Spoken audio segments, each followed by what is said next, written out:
नमस्कार, आप सबका स्वागत है और एक बार और अभिनंदन। इस 77वें स्वतंत्रता दिवस के अवसर पर आपको बहुत बहुत शुभकामनाएं सभी श्रोताओं और दर्शकों को। और आज हम बात करने के लिए हमारे स्टूडियो में हमने आमंत्रित किया है कर्नल आपी सिंह जी को। आप बहुत बहुत स्वागत आपका हमारे स्टूडियो जय घोष में। चूँकि आप प्रतिनिधित्व कर रहे हैं हमारे उन सैनिकों की का जो देश के सीमाओं की रक्षा के लिए अपना सर्वस्व अर्पित करते हैं, बलिदान देते हैं, काम करते हैं ताकि हमारी सरहदें सुरक्षित हों और हम चैन से सुकून से अपने सारे सपनों को साकार कर सकें। आज देश 77वां स्वतंत्रता दिवस मना रहा है। 76 वर्ष हमारे आज़ादी के हो चुके हैं। अब देश के स्वरूप में जो बुनियादी अभी भी चुनौतियां हैं उनको उसके समाधान के लिए सबको एकजुट होना है। इसके लिए देश का आह्वान है। ये आह्वान पूरे हमारे नागरिकों के लिए है। तो आज ये बेहद महत्वपूर्ण है कि हम हमारी सेना के प्रतिनिधि के रूप में आज हमने कर्नल आपी सिंह जी को आमंत्रित किया है ताकि हम उनके जो ज़बानी सुन सकें, उनकी अवधारणा सुन सकें, उनकी यात्रा के बारे में सुन सकें और साथ में अब हमें आगे जो जाना है, आगे की जो यात्रा है उसमें क्या कुछ करना है, कैसे मिलकर काम करना है, इस पर भी आपके विचार। आज का बड़ा महत्वपूर्ण दिवस है, आज़ादी का दिन। जी हाँ, आज़ादी के इस आज के दिन के लिए आप सबको शुभकामनाएं जी। और ये 76 साल पूरे हो गए हैं, 77वां शुरू हो रहा है। और जैसा कि प्रधानमंत्री ने कहा है कि ये अब जो है अमृत काल शुरू हो रहा है। 100 साल पूरे होने पे 2047 जो कि पूरा होगा 100 साल देश का, तो हम लोगों को आगे काफ़ी काम करना है। और जैसा आपने सही कहा है, अगर देश सुरक्षित है तो देश उन्नत पे है। पहली शर्त है वो, पहली शर्त है। तो अगर जहाँ पे देश सुरक्षित रहेगा देश उन्नत पे रहेगा। और मैं हमेशा एक चीज़ और कहता हूँ, अगर देश मजबूत चाहते हैं आप तो सेना को मजबूत रखें। बिल्कुल। अगर सेना मजबूत है तो देश मजबूत है। बिल्कुल, ये बहुत महत्वपूर्ण बात है। और सेना मजबूत तब होती है जब देश के मजबूत जवान उसमें भागीदारी करते हैं। उनकी भावना, उनका जो समर्पण है देश के प्रति, वो जज्बा बरकरार रहता है क्योंकि उन्हीं जवानों से सेना बनती है। वो अलग अलग देश के हिस्सों से आते हैं, गांव से, शहरों से, कस्बों से, मोहल्लों से, तो यानी पूरा देश उसमें समाहित है। जी हाँ, पूरी शक्ति देश में है और देश की सेनाओं के तीनों अंगों में। अब बल्कि अभी पिछले 1, 2 या 3 दशक से बल्कि नारी शक्ति भी इसका हिस्सा है और बहुत महत्वपूर्ण है। और आपको जानकर आश्चर्य तो नहीं होना चाहिए, लेकिन आपको पता होगा कि अब वायुसेना और जल सेना के अंदर भी ये पूरे के पूरे जो हैं फाइटर का काम कर रही हैं। फाइटर एयरक्राफ्ट चला रही हैं, हेलीकॉप्टर चला रही हैं, यहाँ तक कि जो पोत हैं, नौसैनिक पोत हैं, उनके भी चलाने में भी सक्षम है। बाकी तो इन्फेंट्री के अलावा जो बाकी सेनाओं के अंग हैं जो कि सपोर्टिंग आर्म बोलते हैं, जैसे एयर डिफेंस है, ऑर्डिनेंस है, एएससी है, मिलिट्री पुलिस है, इन अंगों के अंदर तो सैनिक भी आजकल भरे पड़े हैं। महिला शक्ति की बहुत ज़रूरत है। और मैं आपको ये भी बता दूं, इस बार रिपब्लिक डे परेड पे, गणतंत्र दिवस पे नारी शक्ति का पूर्ण 100% प्रदर्शन होने वाला है। क्या बात है, क्या बात है। ये बहुत महत्वपूर्ण बात, क्योंकि ये वो आयाम थे जिनमें कहीं ना कहीं मातृशक्ति की भागीदारी कम थी विभिन्न परिस्थितियों के कारण, लेकिन धीरे धीरे उसमें भी भागीदारी हुई है और उन परिस्थितियों का समाधान भी हुआ है। और अब सबका सम्मान सबके साथ हो रहा है और ये बहुत महत्वपूर्ण है। और अब युवाओं की और भागीदारी बढ़ रही है क्योंकि अभी जिस तरह से सरकार ने इनिशिएटिव लिया है वो इनिशिएटिव बड़ा महत्वपूर्ण है। और साथ में मैं आज ज़रूर आपसे जानना चाहता हूं कि एक सेवानिवृत्ति के बाद आपने पूरी यात्रा की है और आपने अलग अलग बॉर्डर पर अलग अलग सेवा के अलग अलग जिम्मेदारियों का निर्वहन किया है। आज जब आप सेवानिवृत्त हुए हैं तो आप देश की इस यात्रा को कैसे देखते हैं? देखिए, हम सेवानिवृत्त तो अपने को मानते नहीं हैं। अभी भी हम रिजर्व में हैं और सेवा में ही रहेंगे। हम देखिए, जितना हर विभाग में, हर एक तकनीक में, हर एक ढंग में बदलाव आ रहा है, तो सेना के अंदर जो बदलाव आ रहा है वो प्रगति की तरफ है और जो मॉडर्न वॉरफेयर है उसके तरफ है। आपको पता होगा कि सेना जो फर्स्ट वर्ल्ड वॉर में, सेकेंड वर्ल्ड वॉर में और अभी जा कर के आपके 62 ले लीजिए, 65 ले लीजिए, 71, अब जो है तकनीकी हालात को देखते हुए सेनाओं के अंग बदल रहे हैं। अभी जो लेटेस्ट जो चीज़ें आई हुई हैं वो एक तरह से अभी कुछ ही दिन में शायद अनाउंस भी हो जाए, थिएटर कमांड्स आने वाले हैं। और भारत की ताकत जो है एक तरह से समझ लीजिए कि प्रथम 3 या 4 जो भी सेनाएं हैं उसमें जोड़ी जाती हैं। और जहाँ थिएटर कमांड आ जाएंगे वहाँ पे एक तरह से इनका ये समकक्ष हो जाएंगे अमेरिका और चाइना के जो भी मिलिट्री फोर्सेज हैं। एक चीज़ मैं आपको और बता दूं, जो हमें आज स्वतंत्रता दिवस क्यों मिली है, ये सेना की वजह से मिली है, क्योंकि सेना के ने ही एक तरह से अंग्रेजों को मजबूर कर दिया था कि इस देश को छोड़ो और भारत को आज़ाद रहने दो। आपको याद होगा 1857 में जो गदर हुआ था, सेना से शुरू हुआ था। 60 उसमें आपके फर्स्ट वर्ल्ड वॉर और सेकेंड वर्ल्ड वॉर के अंदर जो भारतीय सेना का कंट्रीब्यूशन था वो अंग्रेजों को दिया गया। अंग्रेजों को इतना यकीन हो गया कि भारत की सेना में बहुत शक्ति है और धीरे धीरे जो है वो शक्ति इस रूप में आएगी कि उनको यहाँ से मतलब मजबूरन एक तरह से देश को हैंडओवर करना पड़ा भारतीय सेना को। आज स्थिति ये है कि अब जो है भारत का जो है एक तरह से दो पक्षी विरोध है, पाकिस्तान के साइड से और चाइना के साइड से, लेकिन भारत के पास इतनी क्षमता आगे सक्षम हो चुका है कि हम दोनों सेनाओं को एक साथ हम ले सकते हैं। तो वेस्टर्न बॉर्डर कह लीजिए, नदर्न बॉर्डर कह लीजिए, उस तरह से हम पूरे के पूरे पूर्ण रूप से हम विकसित हो चुके हैं। और उसमें जो है बॉर्डर एरिया पे भी अभी पिछले 10 सालों से जो एक तरह से बॉर्डर के ऊपर जो हम लोग की सेनाएं तैनात हैं, अगर आपको पता होगा अब गोलियां चलनी बहुत कम हुई है। पाकिस्तान में तो बिल्कुल बंद है। जब से ये सीज फायर को हम लोगों ने वो कर दिया है, एक तरह से निगलेक्ट कर दिया गया है, वो चीज़ें ख़त्म हो गई। पाकिस्तान से कोई वार्ता हो नहीं रही है। चाइना ने एक दो बार गलवान वैली या एक दो बार अटेम्प्ट किया, अब उनके अटेम्प्ट भी खत्म हो, काफ़ी कंट्रोल बिल्कुल खत्म हो गया है। और अब धीरे धीरे हम चीज़ों को दिखा रहे हैं। अब जो है भारत के अंदर इतनी एक तरह से कहते हैं परिपक्वता कह लीजिए या निडर कह लीजिए, इतनी भावनाएं आ गई हैं। अब कोई भी ये नहीं सोच सकता कि अच्छा मेरा कोई भी अंग चाहे कोई भी निशान जो है भारत के देश से कहीं भी जाए। तो एक चीज़ ये है। दूसरा जो परिवर्तन है वो है कि हर लोग सेना में भर्ती होना चाहते हैं, क्योंकि सेना की जो अभी भी कोई भी भर्ती होती है उसमें 100 गुना 200 गुना से ज़्यादा लोग आते हैं। और इसको सक्षम उसमें सेना उनको इतनी चीज़ें सिखा देती हैं कि आगे जाकर करके वो कभी बेरोजगार नहीं होते हैं। उनके अंदर इतनी क्षमता आ जाती है, इतने डिसिप्लिन होते हैं कि हर लोग उनको पूर्ण रूप से अपने विभाग में अपनी जगह पे चाहते हैं। और अभी कल ही मैं कहीं पढ़ रहा था कि विश्व में भारतीय सेना को 65% का क्रेडिट दिया जाता है, जबकि अमेरिका और चाइना को 25-35% दिया जाता है। जी हाँ, ये बहुत महत्वपूर्ण तथ्य है, क्योंकि विश्वसनीयता और क्षमता ये दोनों आपस में जुड़ती हैं और तब देश की ताकत के रूप में सेना देखी जाती है। और हमें गर्व है अपनी सैनिकों पर, अपनी सेना पर, और हमें साथ में इस बात पे भी गर्व है क्योंकि वो रणबांकुरे जो देश की इस मिट्टी में पले बढ़े, उन्होंने कभी इस देश में बगावत नहीं की, बल्कि देश के सम्मान को हमेशा ऊंचा उठाया है और देश के अभिमान के लिए अपना सब कुछ न्यौछावर करते हैं। तो ये छोटा मोटा कंट्रीब्यूशन नहीं होता है, बहुत बड़ा योगदान है। और उसी के बल पर हम देश जो है वो तरक्की की राह पर हम आगे बढ़ रहे हैं, क्योंकि भरोसा है और वो भरोसा यूं ही बढ़ता रहे, यही हमारी दुआ है, यही हमारी कामना है। आपसे ये बात हो रही थी तो इसमें जो अभी ये जो 76 साल की यात्रा है उसमें एक आपने महत्वपूर्ण सैनिक और सैन्य क्षमता के विस्तार की बात की, उसकी सशक्तिकरण की बात की। अभी युवाओं की भागीदारी बहुत बढ़ी है इसमें, तो इसको महसूस भी किया जा रहा था और उस पर सरकार ने एक इनिशिएटिव भी लिया है। इसको आप कैसे देखते हैं और आगे आने वाले भविष्य में सेना के नवीनीकरण या उसके अंदर और सुदृढ़ीकरण या उसकी शक्ति के संवर्धन के रूप में कैसे इसको देखते हैं?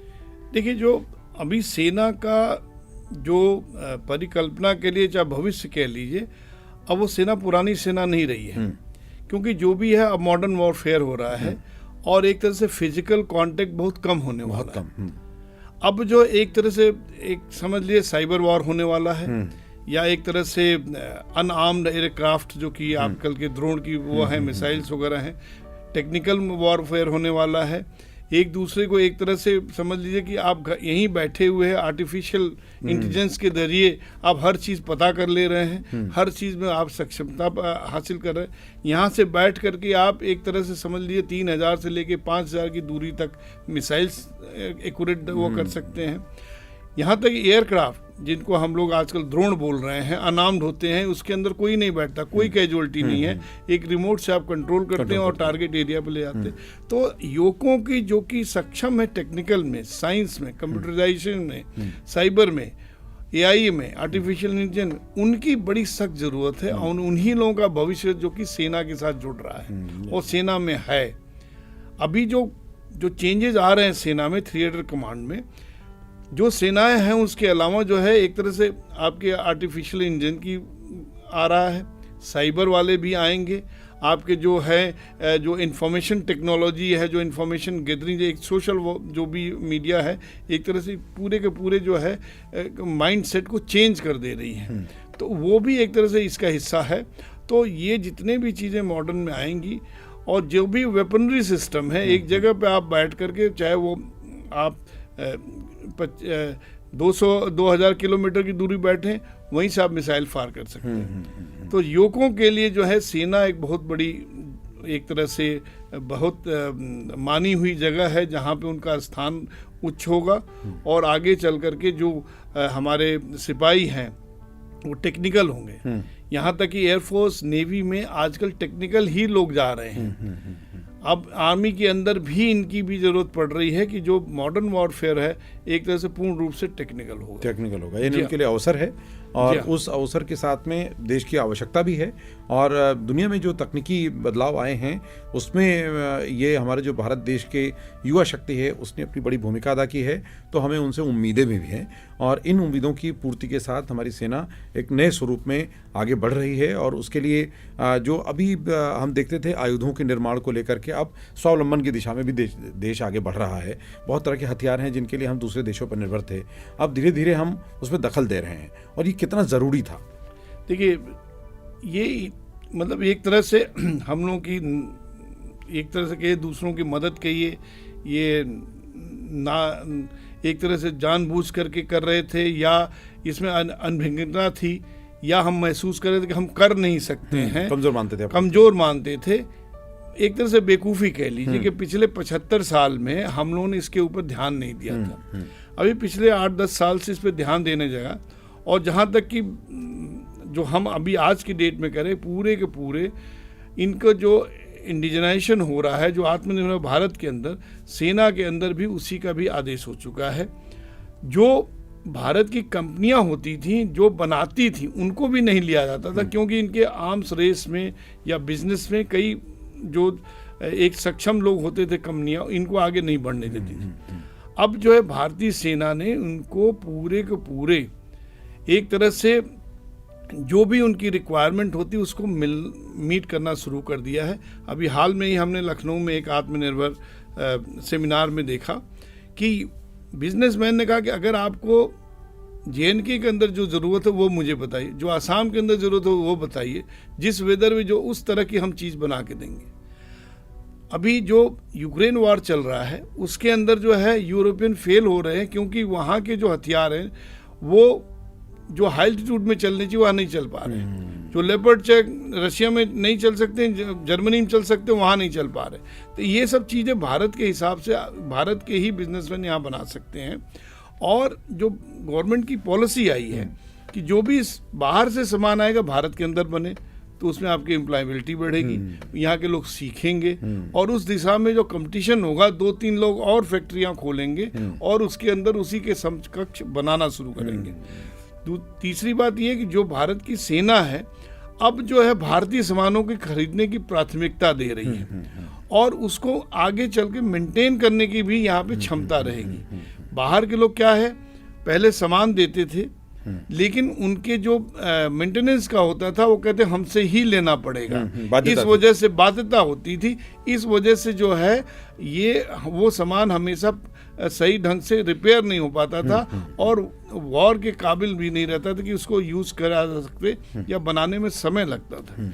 अब ये चीज़ें हटने वाली है। आई बिलीव अभी जो लॉ आ भी रहा है उस लॉ के अंदर भी यही चीज़ लाया जा रहा है कि बाहर का जो भी सामान आएगा वो अपना ब्लूप्रिंट देगा, अपने मेंटेनेंस के सामान देगा और यहाँ के बिजनेसमैन उस चीज़ को बना सके उसकी भी क्षमता देगा। वो मैंडेटरी होगा।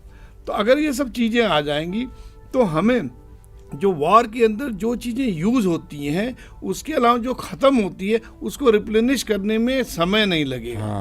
तो एक तरह से कोई भी बड़ी से बड़ी लड़ाई लड़ने की क्षमता रहेगी। बिल्कुल। तो इस चीज़ में जो है मेरे ख्याल से काफ़ी दूरी तक हम पहुंच चुके हैं और निकट मेरे ख्याल से अगले 5 वर्ष के अंदर ऑलमोस्ट आपके 60 से 70% जो है निर्भरता भारतीय सामानों पे ही रहेगी। ये और बहुत बड़ी बात होगी, क्योंकि हमारे यहाँ अब एक उद्यमिता का जो विचार है वो भी बहुत तेज़ी से पनप रहा है। उसमें बहुत बड़ी तादाद में उद्यमी हर साल जुड़ रहे हैं और साथ में स्टार्टअप के जो इनिशिएटिव्स हैं उसमें भी न केवल सैन्य साजो सामान के बनाने के लिए बल्कि हर क्षेत्र में ऐसे स्टार्टअप भी आ रहे हैं और उसमें अब पूर्व सैनिकों के लिए भी बड़ा अवसर है, क्योंकि उनके पास एक एक्सपीरियंस है, अनुभव है और साथ में डिसिप्लिन की जानकारी है और सिस्टम की जानकारी होना भी बहुत ज़रूरी होता है किसी काम के लिए।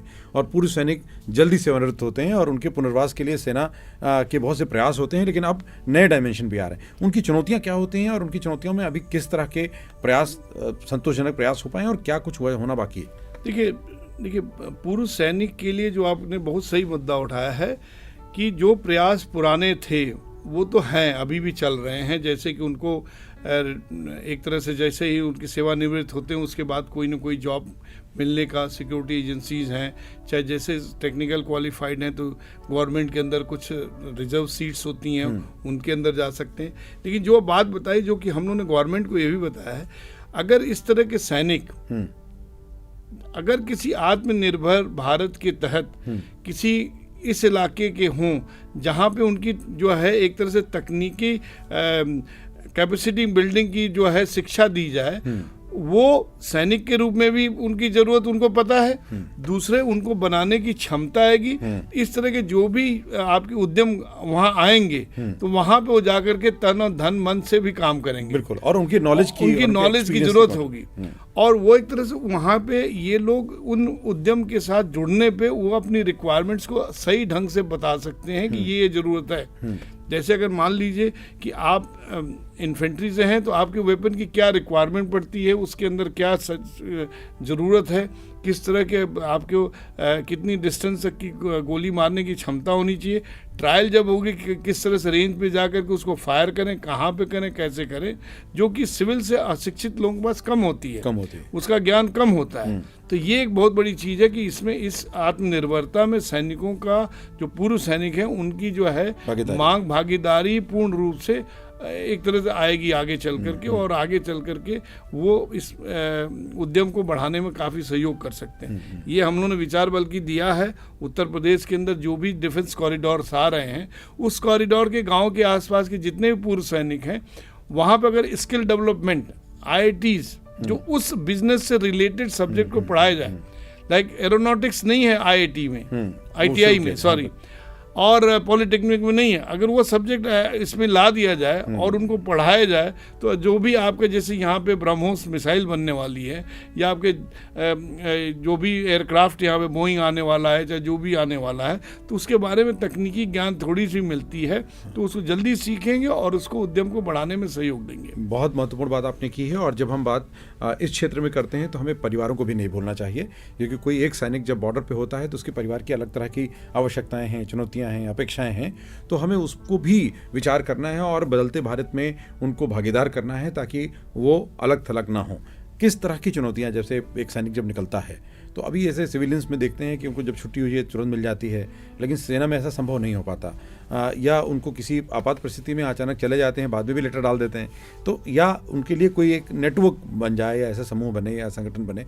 इन फैमिलीज़ की जो अलग अलग चुनौतियाँ होती हैं उनमें किस तरह की अपेक्षाएँ होती हैं सैनिकों की, या किस तरह की आवश्यकताएँ हैं? देखिए सैनिकों की जो सर्विस में रहते हैं उनकी अपेक्षाएँ ये रहती कि उनके परिवार की देखभाल हो सके, उनकी शिक्षा हो सके और वो आगे बढ़ सके।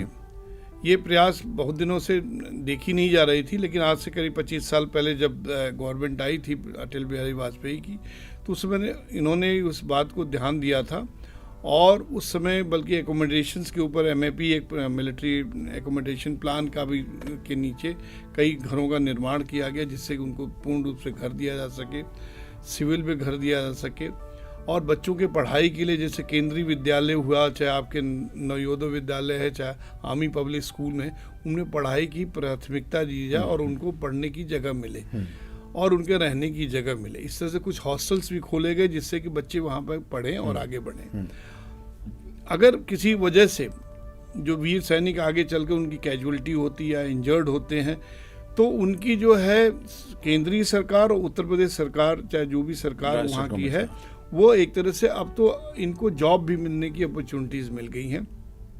और लास्टली मैं ये बताना चाहूँगा, अगर किसी की कैजुअलिटी किसी ऑपरेशंस में होती है तो उस परिवार को उस व्यक्ति की तनख्वाह पूरी आखिरी पे ड्रॉ मिलती है, जिससे वो परिवार को ऊपर फिर से ला सके। ये बड़ी उपलब्धि। और वो तो ये चीज़ें जो है एक तरह से सैनिक को मुड़ के पीछे नहीं देखना कि हम पीछे मेरे घर पे क्या हो रहा है, और वो अपने जी जान से अपने बॉर्डर एरिया पे दिए हुए टास्क को अच्छी ढंग से पूरा करता है। इसीलिए आपको पता होगा कि अगर कारगिल का हुआ या 71 का वॉर हुआ, क्योंकि वॉर में रनर्स अप नहीं होता है तो इसी वजह से वहाँ पे हमने जो भी काम किया आगे बढ़ के किया।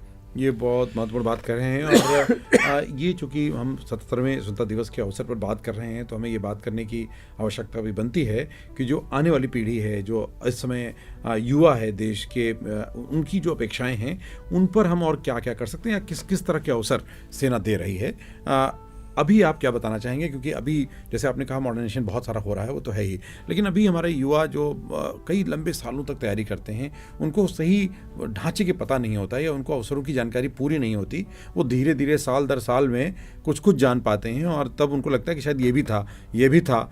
तो इसके लिए क्या ढांचा और होना चाहिए ताकि हमारे युवाओं को पढ़ाई के साथ में उनको यूनिवर्सिटीज़ में, कॉलेजेस में या इंस्टीट्यूशन में हर जगह उनको ये इन्फॉर्मेशन मिल सके जिस क्षेत्र में वो जाना चाहें। किस तरह का ढांचा ज़रूरी है? देखिए, अब आर्मी के अंदर आजकल बड़ा क्लियर है, सब कुछ पब्लिक डोमेन में है, नेट में है। 2-3 तरह की एंट्रीज होती हैं, जैसे कि आपके ऑफिसर्स के लिए अलग एंट्री होती है, उसके लिए उनको एक तरह से कंपटीशन में एनडीए के आईएमए में बैठना पड़ता है। उसी तरह दूसरी तरह से जो टेक्निकल ग्रेजुएट्स होते हैं उनको भी बैठना पड़ता है, और उनको एक जा करके एक एसएसबी सर्विस सिलेक्शन बोर्ड होता है, उनको 4-5 दिन का इंटरव्यू देना पड़ता है, जिसमें कि नॉर्मल इंटरव्यू के अलावा उनके अंदर लीडरशिप क्वालिटीज़ देखी जाती हैं और उनके साइकोलॉजिकल टेस्ट होते हैं, और आखिरी में उनका मेडिकल टेस्ट भी लिया जाता है कि वो सक्षम है कि नहीं है और उनके कोई मेडिकल तकलीफ तो नहीं है। उसका सिलेक्शन होने के बाद उनको जिस हिसाब से 2 से 3 साल की ट्रेनिंग दी जाती है और उस हिसाब से ट्रेनिंग करते हैं। कमीशन कैसा मिलता है? शॉर्ट सर्विस कमीशन मिलता है, लॉन्ग मिलता है, वो 20 साल 30 साल की नौकरी कर सकते हैं, या शॉर्ट मिलता है तो 5 से 14 साल की नौकरी कर सकते हैं। जवानों में क्या है, अभी अग्निवीर के नाम से स्कीम निकाली गई है। अब ये भी एक तरह से शॉर्ट सर्विस कमीशन ऑफिसर की तरह है, जहाँ तक कि आपका केंद्र की सेवा में, फौज में जो है, आपको बिल्कुल वैसे ही तनख्वाह मिलती जैसे सिविल लोगों को मिलती है, लेकिन इसकी सुविधाएं ज़्यादा होती हैं, जैसे कि आपको घर मिलना, पढ़ाई का होना, और जो उनके जो चिकित्सा की सुविधा है, ये सब चीज़ें जो इतनी मिलती हैं जिससे कि उनको पीछे मुड़ के देखना पड़ा। मैं इसमें यहाँ पे एक चीज़ जो नई चीज़ हुई है वो ये बताना चाहता हूँ आपका, वो है अग्निवीर। अग्निवीर जो है एक तरह से बहुत अच्छी योजना है, जिसके अंदर एक भी किसी भी, चाहे लड़की हो चाहे लड़के हो, 4 साल के लिए उनकी जॉब मिलती है, और 4 साल एक तरह से अच्छा पीरियड होता है जिसमें वो अपने को ढालता है। ये एक ऐसी उम्र होती है 17 साल से लेके 21 साल में वो अपने को चेंज करता है। वो लड़का जो है बिल्कुल एक तरह से बॉर्डर पे जाने के लिए तैयार होता है, और बॉर्डर पे ही नहीं, फिजिकली नहीं बल्कि मेंटली वो तैयार होता है नेक्स्ट ऑपरेशन यानी नेक्स्ट जॉब के लिए, कि वेदर वो फौज के लिए फिट है, अनफिट है, या उसको किसके लिए कहाँ पे वो अच्छा काम कर सकता है, या उसके अंदर एक तरह से मोटिवेशन आता है कि अच्छा मैं ये करता हूँ और ये मेरे शरीर के अंदर इतनी ताकत है, मेरे दिमाग के अंदर आगे ताकत है, मैं आगे चल के ये करूँगा। जैसे आपको एक सिंपल सा एग्जांपल दें, हर आदमी कमज़ोर होता है, लेकिन जैसे फौज में जाता है उसके अंदर इतना ट्रांसफॉर्मेशन आता है, वो अपने को निकलते ही मजबूत समझने लगता है, वो अपने शरीर की ताकत को नहीं पहचानता है, लेकिन जैसे वो ट्रेनिंग करके निकलता है वो सोचता, अरे मेरे शरीर में इतनी ताकत है, मैं ये भी कर सकता हूँ। उसी तरह जब अग्निवीर की पढ़ाई होती है या किसी बैटल कंडीशन से जाता है तो उसको डर नाम की चीज़ उसके शरीर से निकल जाती है, कि उसको डर ही नहीं लगता है, और जब डर निकल जाता है तो इसका मतलब निर्भीक होकर के किसी भी फील्ड में काम करता है। तीसरी बात है, वहाँ पे इतना डिसिप्लिन और लीडरशिप क्वालिटी दी जाती है कि वो अपने को सक्षम समझता है कि मैं इसके बाद मेरे लिए माइल स्टोन है, इसके बाद स्टेपिंग स्टोन लेता है, वो किसी भी उसमें जाकर के सहयोग कर सकते हैं। तो एक तरह से सेना के जितने भी लोग होते हैं, मैंने अभी तक किसी को अनएम्प्लॉयड नहीं देखा है। ये बहुत महत्वपूर्ण बात है। और अग्निवीर होने के बाद अनएम्प्लॉयड नहीं होगा, क्योंकि वो जो है कि सब चौमुखी विकास जिसको बोलते हैं वो बड़ा मुश्किल होता है, क्योंकि हमारे परिवेश में व्यक्ति स्वतंत्र है, वो किसी अनुशासन में नहीं है। होना चाहिए, लेकिन जब सेना में आते हैं तो एक डिसिप्लिन्ड जीवन होता है, आपके दिनचर्या होती है, साथ में काम की शैली होती है, और उसमें हर तरह के टफ कंडीशन से गुजरने का मौका मिलता है, और उससे एक परिपक्व व्यक्तित्व का निर्माण होता है। और वैसे व्यक्तित्व की आवश्यकता देश में हमारी युवा आबादी के लिए है, ताकि वो हर क्षेत्र में एक अनुशासन की व्यवस्था को एक उसके प्रेरक बन सकें, उसके एक करियर बन सकें, उसको ले जा सकें।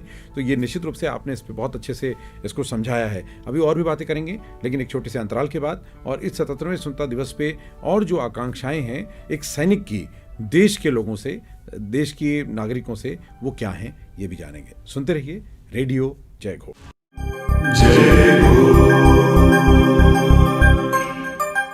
एक बार फिर आपका स्वागत है। आप सुन रहे हैं रेडियो जय घोष 107.8 FM। मैं हूं आपका दोस्त राधेश्याम दीक्षित। स्वतंत्रता दिवस के अवसर पर हम बात कर रहे हैं कर्नल आरपी सिंह जी के साथ सेना के बारे में, सेना के विचार के बारे में, एक सैनिक की अवधारणा के बारे में, और देश में सेना की भागीदारी, भूमिका और भविष्य, उस पर बात कर रहे हैं। कर्नल साहब, ये मुझे बताएं कि अभी जिस तरह से हम सोचते हैं, वैसे सिविलियन के तौर पर, अब आप एक सिविल लाइफ जी रहे हैं, एक सिविलियन के तौर पर नागरिकों से एक सैनिक की अपेक्षा क्या है, या क्या कुछ वो देखता है उस दिशा में जाने के बाद कि देश में और कुछ ये प्लस प्लस हो जाए तो शायद और सोने पे सुहागा हो जाए? ऐसी क्या आयाम है? देखिए, नागरिकों का सहयोग सेना के प्रति हमेशा रहा है। और अगर आपको याद होगा कि 71 के वॉर में हम लोग देखा करते थे कि सिविल डिफेंस सर्विसेज होती थी, उनकी सोसाइटीज़ होती थी कि कोई भी हवाई हमला हो तो उससे बचाव के लिए आपको ब्लैकआउट कराना है तो ब्लैकआउट कराने के लिए वो अपना निकल पड़ते थे और पूरा सेना का सहयोग देते थे। सेना जब भी आगे की तरफ जाती तो पीछे जो आए करके जो जितने भी, चाहे मेडिकल की ज़रूरत पड़ती थी, चाहे उनको रसद की ज़रूरत पड़ती थी, वो देते थे जी। यहाँ तक कि मैंने ये सुना है कि 62 के वॉर में जब ये अनाउंस हुआ कि भाई पैसे की कमी है तो लोगों ने गहने तक दान दिए थे कि भाई आप ले जाइए, अब उसको करिए। जहाँ तक कि सैनिकों का की ज़रूरत की वो है, जब भी कोई भी ऑपरेशंस होता है, सैनिकों सिविल्स के कह ले, नागरिकों के में इतना जोश रहता है कि उनके साथ ही वो खुद मिलना चाहते हैं और खुद वो आगे आ जाते हैं, और आगे आकर के बल्कि वो खुद कहते हैं साहब हम भी जाना चाहते हैं, हम भी आगे बढ़ना चाहते हैं। तो एक बहुत अच्छी भावना है देश के प्रति। और अगर देश मजबूत है, नागरिक मजबूत हैं, तो हमारे बॉर्डर हमेशा सुरक्षित हैं, कोई भी उसमें नहीं। और क्योंकि अगर अंदर से कमज़ोर हुआ और अंदर के लोग, नागरिक जो हैं, देश के प्रति अपनी भावनाओं को नहीं रखते हैं, तो उसके अंदर जो है, जो इन्फॉर्मेशन है, चाहे जो भी देश की कमजोरियां हैं, वो जो है एक दो विपरीत राष्ट्र है उसके पास ज़रूर जाती हैं। ऐसे हालत में सेना के लिए कुछ एक तरह से ज़्यादा ही कुछ परेशानियां आ जाती हैं। तो ऐसी स्थिति को देख लेंगे, नागरिक को हमेशा सेना के साथ होना चाहिए। और सेना जो है देश के जो भी आपके कार्य होते हैं, चाहे किसी भी बॉर्डर के ऊपर हो या किसी और मित्र राष्ट्र के साथ काम करना हो, तो उसके साथ अगर रहेंगे तो ज़्यादा ठीक रहता है। तो नागरिकों का मैं तो हमेशा अभिनंदन करता हूँ इस बात के लिए। ऐसी सिचुएशन में आप जान सकते हैं कि बिना किसी उनके परिचय के ही लोग आगे बढ़ रहे हैं, आगे आ रहे हैं। और जब कंडीशन जब वॉर की होती है या किसी ऑपरेशन की होती है, तो उस समय उनको काफ़ी एक तरह से सैनिकों के, नागरिकों के द्वारा सैनिकों के लिए उत्साहित रहते हैं। अभी परसों ही किसी एक महिला संगठन ने अप्रोच किया था कि हम जो बॉर्डर पे सैनिक हैं उनको हम राखी भेजना चाहते हैं। और ऐसी चीज़ें जो हैं नागरिकों से की बड़ी अच्छी पहल है जो कि उनको आगे देती है। और एक तरह से मैं ये भी कहूँगा कि जिस तरह से नागरिक को सम्मान देते हैं, हर एक लोग, हर एक नागरिक, हर एक बच्चा अपने को फौजी महसूस करता है, बल्कि बनना चाहता है, उसका स्वप्न बनता है कि अरे इनको इतनी वो मिलती है तो हम भी सैनिक क्यों न बने, एक आदर्श। जी हाँ, आज ही मैंने फोटो देखा मेरे ग्रैंड डॉटर की, मेरे बड़े भाई की ग्रैंड डॉटर, उसका 5-6 साल की बच्ची जिसका फोटोग्राफ सैनिक यूनिफॉर्म में स्वतंत्रता दिवस मनाते हुए। तो एक बहुत मतलब कि नागरिकों की तरफ से, घरों की तरफ से एक तरह से बहुत बड़ी एक आदर्श छवि ये है, छवि जो है। और उस छवि को देख करके सैनिक जो है अपनी जान देने के लिए कुर्बान रहता है। बिल्कुल। तो चलते चलते आज इस वार्ता को समाप्त करें उससे पहले मैं चाहूँगा कि आप एक अपील देशवासियों के नाम, हमारे श्रोताओं के नाम, हमारे तमाम जो दर्शक हैं अलग अलग प्लेटफॉर्म से जुड़े हैं, उनके नाम आपकी एक अपील। मैं आप सबसे यही कहूँगा कि देश मजबूत रखने के लिए सेना को मजबूत रखें और सेना को एक तरह से आगे जाने में पूरी की पूरी एक तरह से सहयोग दें और उनको बैकअप दें, जिससे कि उनको पीछे मुड़ के देखना ना पड़े। एक उन्नत राष्ट्र के लिए एक उन्नत सेना की बहुत ज़रूरत है और उसके साथ रहने वालों के लिए सेना हमेशा एक तरह से बलशाली होती है और दूसरों के लिए जो है हमेशा सहयोग के लिए आगे बढ़ी रहती है। एक सेना ही है, चाहे वॉर हो चाहे पीस हो, आपके साथ रहती है। तो सेना को उच्च रखें और सेना को मजबूत रखिए। धन्यवाद। बहुत बहुत धन्यवाद कर्नल आरपी सिंह जी हमारे स्टूडियो में आने के लिए और स्वतंत्रता दिवस के अवसर पर अपने अनुभवों की जो खजाना है उससे कुछ साझा करने के लिए। निश्चित रूप से हमारे श्रोता और दर्शकों ने बहुत कुछ समझा, जाना होगा और उनकी जो बहुत सारी अवधारणाएं हैं वो और मजबूत हुई होंगी, उनमें और सही इन्फॉर्मेशन, एक जागरूकता आई होगी। और इसी तरह से हमारा उद्देश्य रेडियो जयघोष के माध्यम से हर एक के दिमाग तक, उसके दिल तक, उसके घर तक पहुंचने का मकसद है, ताकि हम देश की आवाज़ बुलंद करें, एक और समर्थ सबल देश का उद्घोष करें, हर घर में, हर दिल में जय घोष करें। सुनते रहें। नमस्कार। नमस्कार। Thank you. जय